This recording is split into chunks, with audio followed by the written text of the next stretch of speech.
Oh, welcome guys to the tutorial info channel. In front of me is Fairphone 5 and in this video I am going to show you how to add and remove home screen widgets on this device. Alright, so to do this, firstly we have to hold on our wallpaper like this and then we have to click on a widgets option. Now here we have a list of all widgets that we can use from whatever app we want, for example Chrome, and I'm gonna use this widget. As you can see, we have to hold the widget and now drop it where we want to have our widget.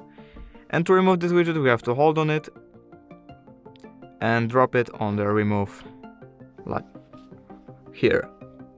And basically that's it.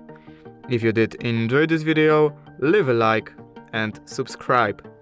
Thank you guys for watching. Bye!